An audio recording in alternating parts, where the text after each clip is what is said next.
Existem pessoas que pensam demais, que se perdem em sua mente, que fazem perguntas incômodas e que nunca parecem se encaixar totalmente. Por fora, costumam receber os mesmos rótulos: estranhos, distraídos, complicados, até problemáticos.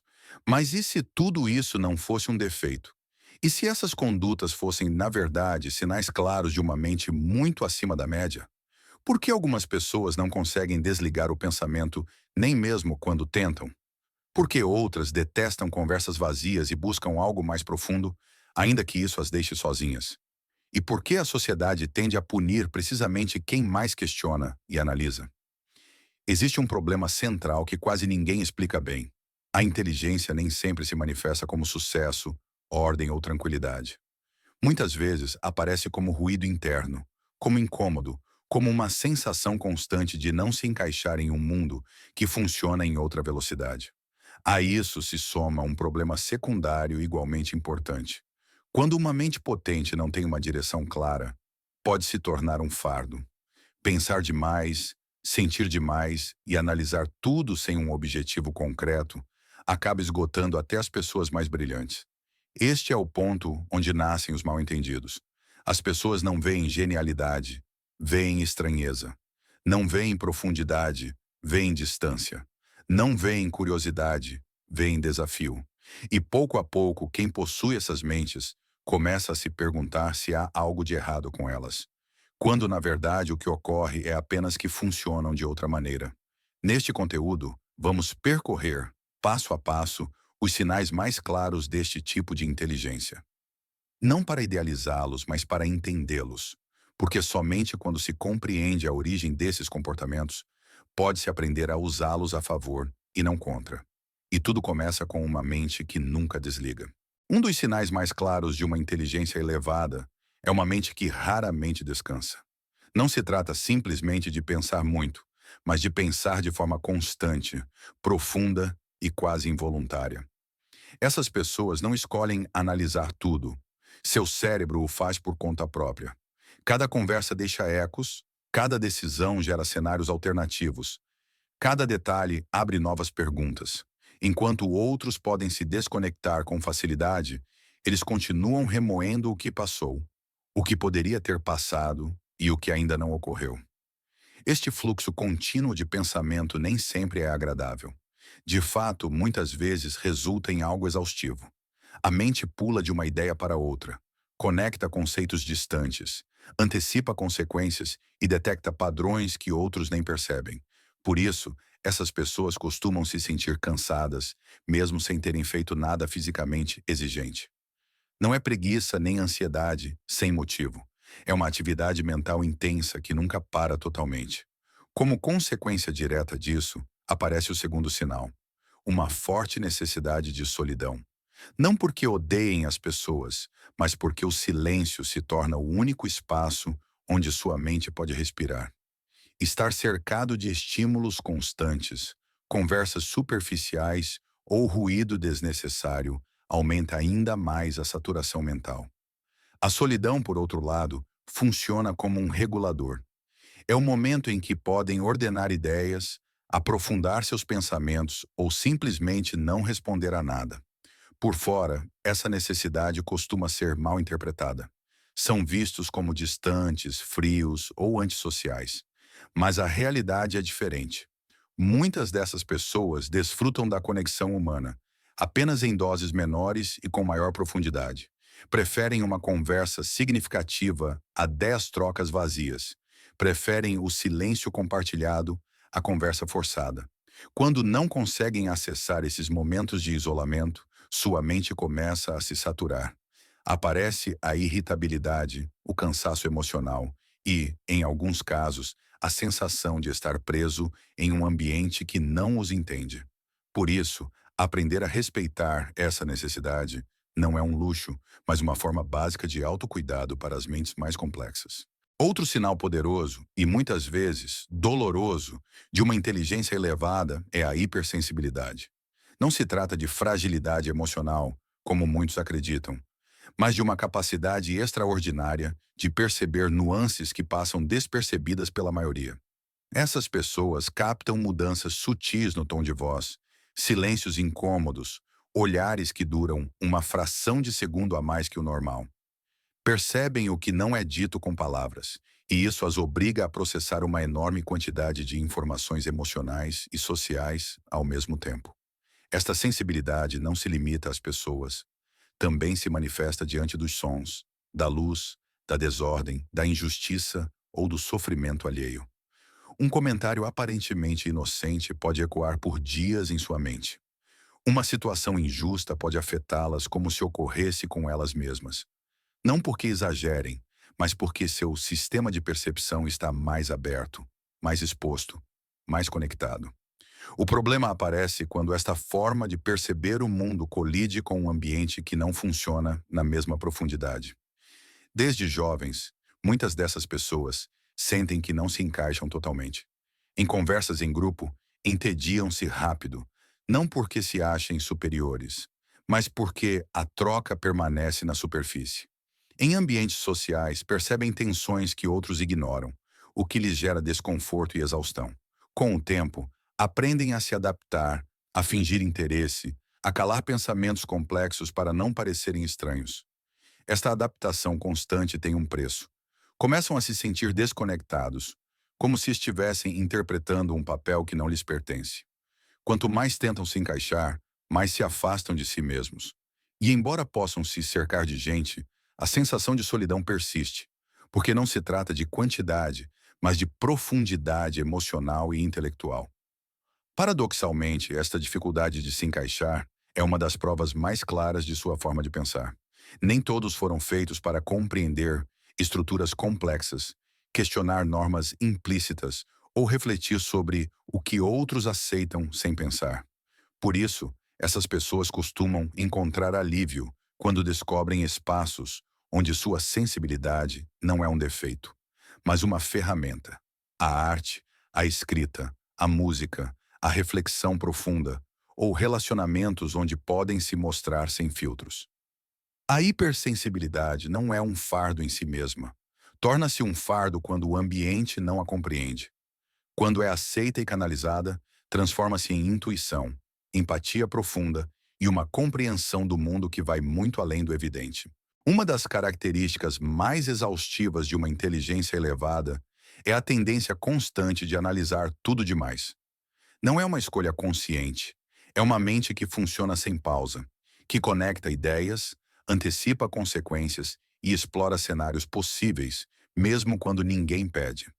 Enquanto outros aceitam uma situação tal como ela se apresenta, estas pessoas sentem a necessidade quase automática de decompô-la, entendê-la e prever o que poderia dar errado.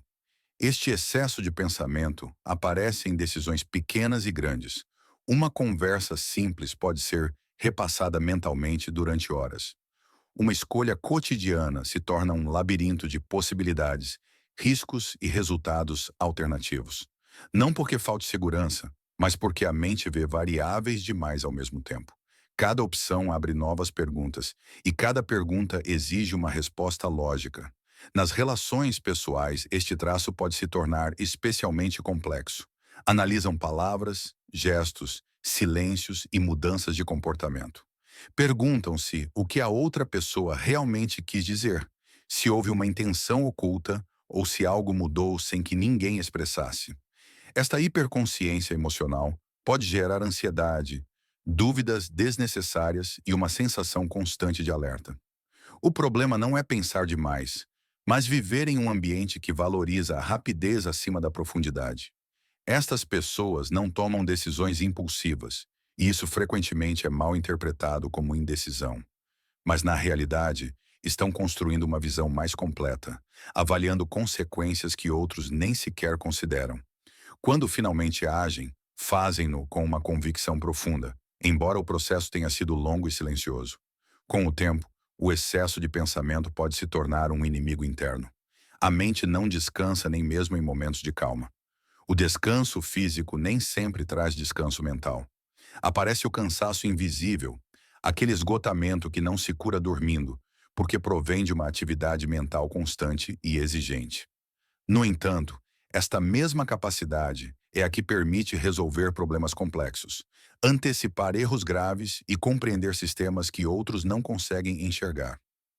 Quando se aprende a colocar limites ao pensamento, a aceitar que nem tudo precisa de uma resposta imediata, o excesso de análise deixa de ser uma prisão e se transforma em uma ferramenta poderosa. A chave não está em desligar a mente, mas em aprender quando ouvi-la e quando deixá-la passar. Porque uma mente profunda não precisa ser silenciada, precisa ser direcionada. O perfeccionismo não surge do nada. Nasce de uma capacidade profunda de enxergar detalhes que outros deixam passar. Essas pessoas não apenas fazem as coisas, elas as observam enquanto as fazem. Avaliam cada passo, cada palavra, cada resultado, comparando-o com uma imagem interna de como deveria ser. O problema é que essa imagem quase nunca é alcançada por completo. Por fora, podem parecer exigentes ou difíceis de satisfazer. Por dentro, vivem com uma sensação constante de que nunca é o suficiente. Mesmo quando alcançam resultados extraordinários, sua atenção se volta imediatamente para o que poderia ter sido feito melhor. Não celebram o sucesso por muito tempo, porque a mente já está focada na próxima melhoria possível. Este perfeccionismo costuma vir acompanhado de uma autocobrança extrema. Responsabilizam-se não apenas por suas ações, mas também pelos resultados finais, mesmo quando há fatores que escapam completamente ao seu controle. Carregam expectativas próprias que muitas vezes ninguém mais lhes impôs. E quando algo falha, a crítica interna é dura, direta e persistente. No âmbito profissional, esta característica pode impulsionar trabalhos de altíssima qualidade. São pessoas que não entregam algo pela metade, que revisam, corrigem e voltam a revisar até se sentirem em paz com o resultado. Mas esse nível de comprometimento tem um custo emocional. A pressão constante pode levar ao esgotamento, à procrastinação por medo de não atingir o padrão esperado, ou até mesmo a evitar projetos por temor de não fazê-los perfeitos. Nas relações pessoais, o perfeccionismo também deixa marcas. Esperam coerência, profundidade e honestidade, tanto dos outros quanto de si mesmos.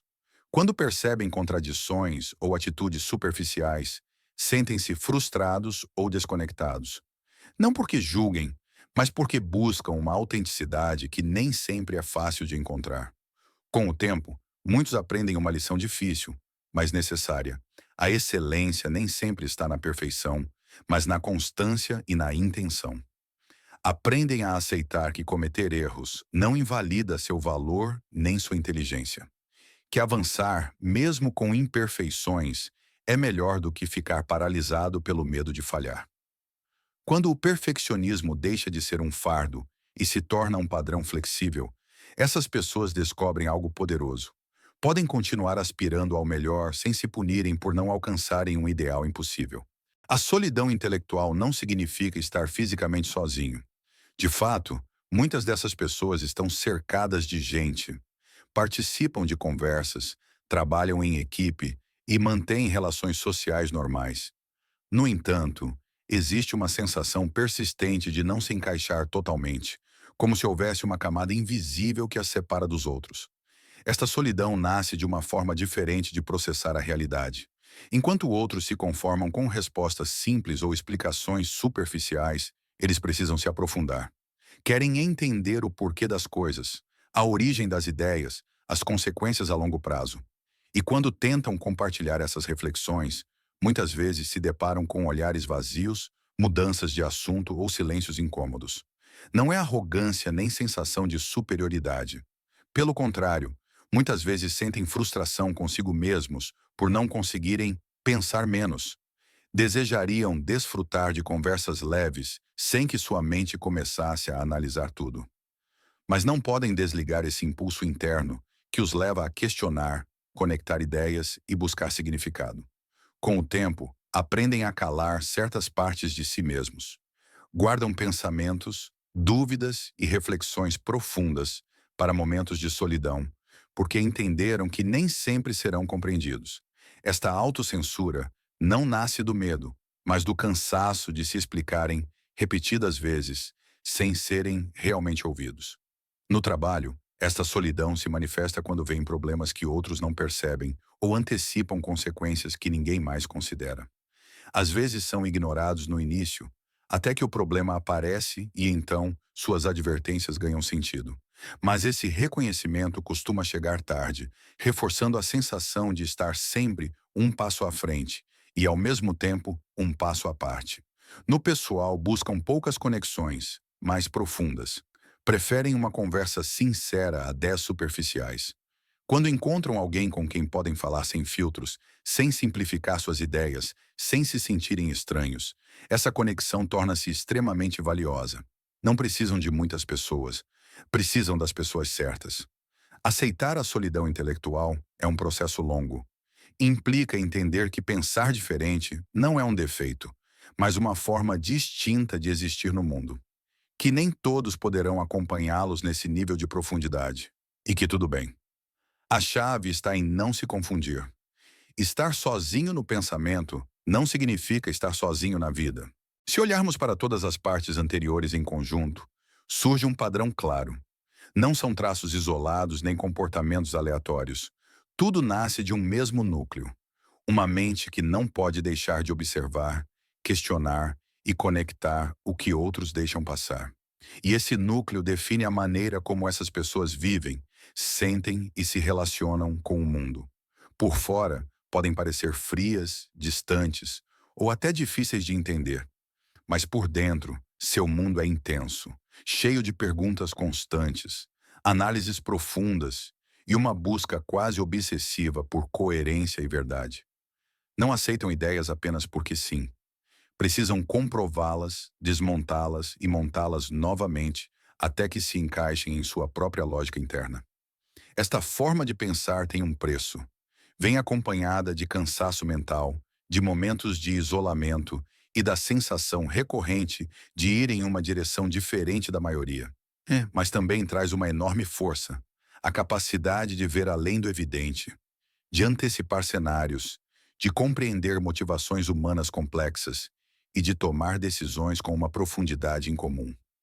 Ao longo de sua vida, muitos tentam se adaptar, suavizar sua forma de pensar ou esconder sua verdadeira maneira de ver o mundo para se encaixarem melhor.